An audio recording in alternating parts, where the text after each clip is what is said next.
Quick question. How many times a day do you look at your Apple Watch? Probably dozens, right? Now, second question. When is the last time you actually customized what's on that screen? Honestly, for a lot of people, the answer is never. It's whatever it was when I set it up. And that's a shame because this is one of the most viewed screens in all of Apple's ecosystem, viewed throughout the day for anyone with an Apple Watch, and it's endlessly customizable. So today, we're going to fix that default face problem by showing you how to build faces that actually surface the stuff you care about, set up a little rotation so the right face is there when you need it. Stay tuned for this episode of Hands on Apple. Podcasts you love. From people you trust. This is TWiT.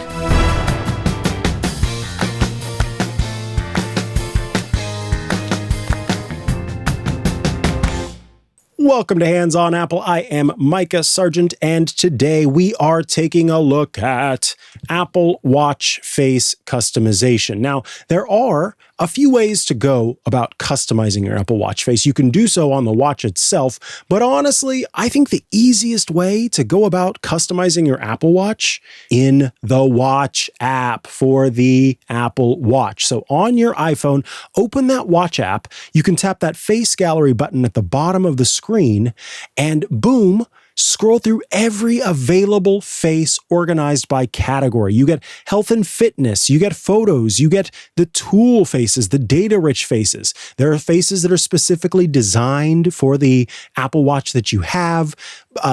So many different options. Dress, if you're trying to be playful, let's tap on that.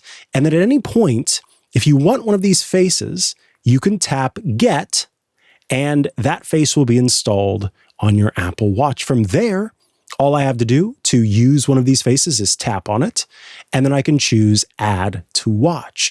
It's as simple as that to do the customizations. Now, why would we want to do it here? Well, the bigger screen on your iPhone makes it much easier to see what you're doing, especially when you're assigning complications. So for anything beyond a quick tweak, you want to reach for the phone. Unless you don't have one, in which case you've got to do it there on the watch. And another thing of note, not every single face works on every watch. Some are actually exclusive. So Waypoint is one that runs on the Apple Watch Ultra. So if you don't have the Ultra, you aren't able to use Waypoint. And there are, of course, the Hermes faces that only work on Hermes watches. So if you see a face in like a Apple Watch review video or something like that, chances are the reason why you don't have access to it is because you don't have the right watch model for it. So let's kind of dig in next to what you can do when you're switching faces, and a little quick tip on some of the settings therein. But before we do that, let's take a quick break. Yes, a quick break so I can tell you about ThreatLocker, bringing you this episode of Hands on Apple. ThreatLocker's Zero Trust platform now delivers the industry's most comprehensive suite of zero trust solutions, protecting endpoints, networks, and the cloud. By extending zero trust enforcement to cloud services and company networks, ThreatLocker ensures that devices are validated through a secure broker before connecting to platforms like Salesforce, Microsoft 365, Asana, Google Workspace, and GitHub. Even if a user is successfully phished, attackers cannot access resources unless they have possession of the user's trusted device. Now, ThreatLocker works across all industries and provides 24/7 US-based support. It supports Windows, Mac, and Linux environments and enables comprehensive visibility and control. Rob Thackeray, end-user technical architect at Heathrow Airport, said this: ThreatLocker was the most intuitive solution we tested, and the responsiveness of the organization, the willingness to engage with us, set up a demo, and work with us on weekly audit reviews was very good. It's great to have an ongoing relationship with a company that's so responsive to our requests. Trusted by global enterprises such as JetBlue, the Indianapolis Colts, and the Port of Vancouver, ThreatLocker consistently receives high honors and industry recognition. It's a G2 high performer and best support for enterprise summer 2025. PeerSpot ranked #1 in application control, and GetApp's best functionality and features award in 2025. So confidently ensure users have access to a consistent, safe network connection. Offices, remote users, internal servers, and critical services can maintain smooth operations without the need to open inbound ports or deploy traditional VPN solutions. Your end users will get the secure, reliable internal system access they need without complex infrastructure changes. Get unprecedented protection quickly, easily, and cost-effectively with ThreatLocker. Visit threatlocker.com/twit to get a free 30-day trial and learn more about how ThreatLocker can help mitigate unknown threats and ensure compliance. That's threatlocker.com/twit. And of course, we thank ThreatLocker for sponsoring this week's episode of Hands on Apple.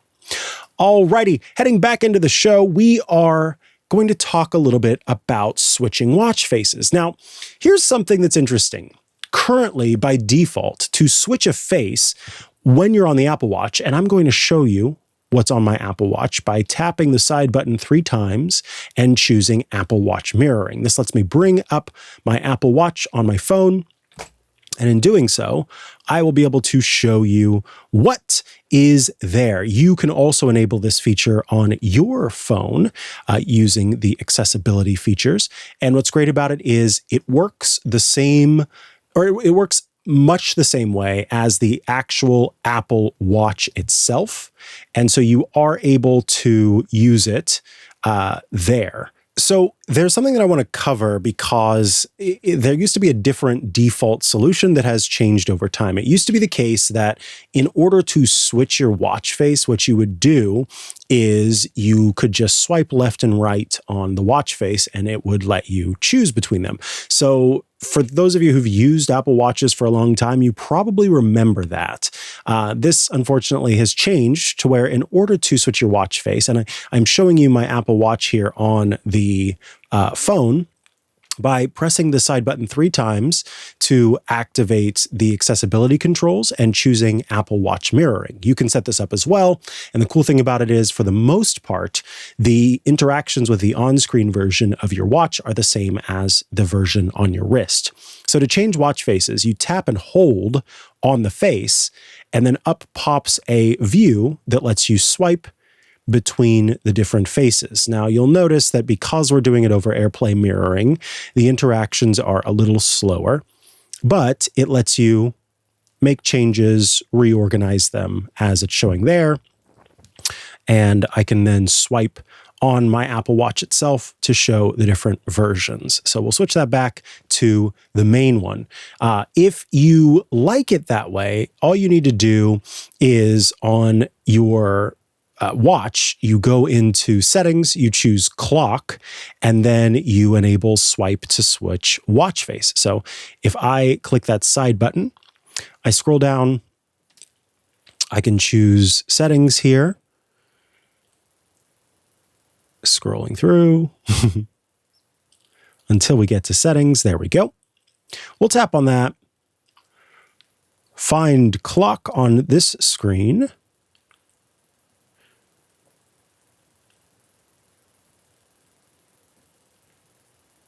and then within clock, you'll see swipe to switch watch face. And that is because mine is toggled on, because I do like to use that method for switching between watch faces. But at any time, you can turn that off if you don't like that.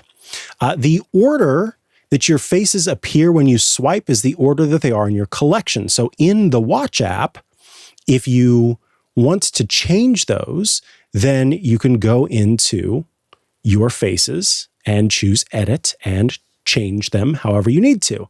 You can also, as you saw earlier, press and hold while you're in that watch face view to move and drag them between those faces. Now, moving along, we have to talk about complications. Complications are those little widgets that you get that you can add to your face to show information at a glance. And this is where a face goes, I think, from decorative to useful. Different faces are going to support a different number of complications, maybe no complications, all the way up to 8 complications, depending on the design. Faces like modular and infograph have quite a bit, whereas those minimalist faces are going to have, 1 or 2, if that. And then complications are going to live in specific slots. They live in the corner of the watch face, which we'll switch back to this view so you can see that they can, live in the corner of the watch face. Let me actually do our Apple Watch mirroring, just so you can see how mine is set up here with the different activities in all of the corners of the screen. And here's the idea. This is, I think, an important tip. The temptation, as was my temptation, is to fill every single nook and cranny with a complication. But a face with 8 complications can be quite a bit, as you can see. You don't necessarily have to fill all of them up. You can choose which to fill. You can say, what do I want to know without having to open an app, and use that as the means to determine what you actually want. So maybe it's weather, maybe it's the date, maybe it's your next calendar event, maybe you want to know the battery life. I never recommend having that one, but the battery life. Pick 3 or 4 that actually matter, and then leave the rest empty. That negative space makes it easier to see what's actually there and what's important, and lets you get rid of, any of the rest.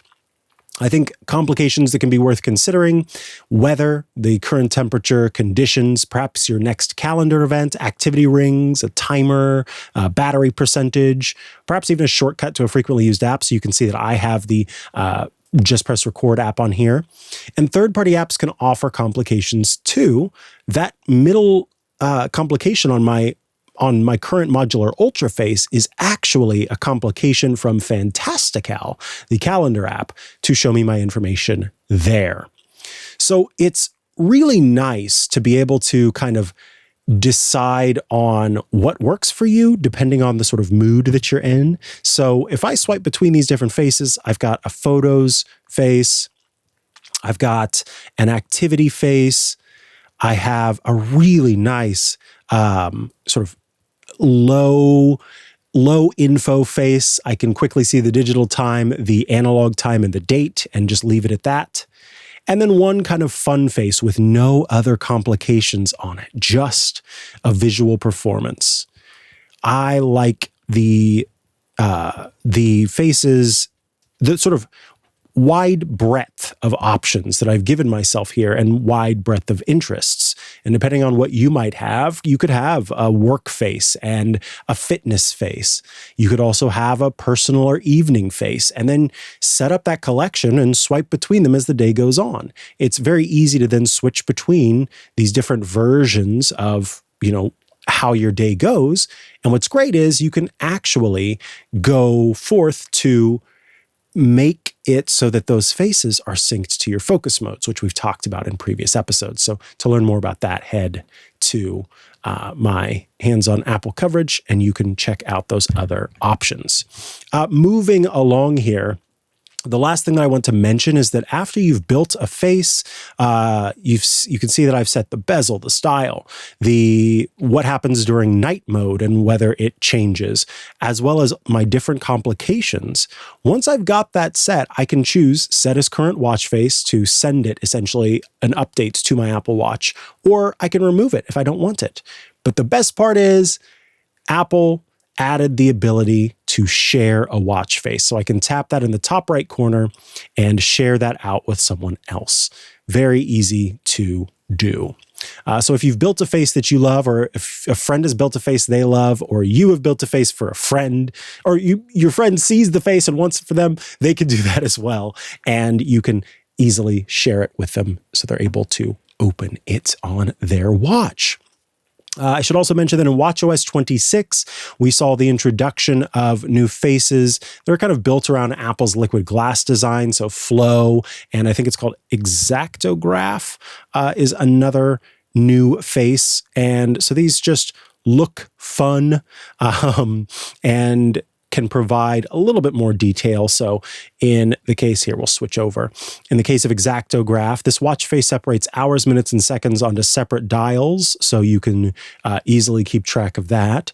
And Flow, which is a colorful abstract background that responds to movement. So you get liquid glass, and then the Pride luminance face this year is also in this section. I may have to try out that Exactograph for sure. It is a really nice, precise face. Last but not least, I want to give you a little bit of homework. Before our next episode, if you'd like to see how things are going in your understanding of watch faces, well, open the Face Gallery in the Watch app and browse it. You might find a face you didn't know existed. Build at least 2 faces for me. One productivity focused, one personal, and then put them, put real thought into how they are created, what complications you use. 3 or 4 useful ones. You don't need to do 8 complications. You can if you want. Then enable or disable that swipe to switch watch face setting, because it'll either work the way you want it or not work the way you want it and accidentally get switches that maybe you didn't like.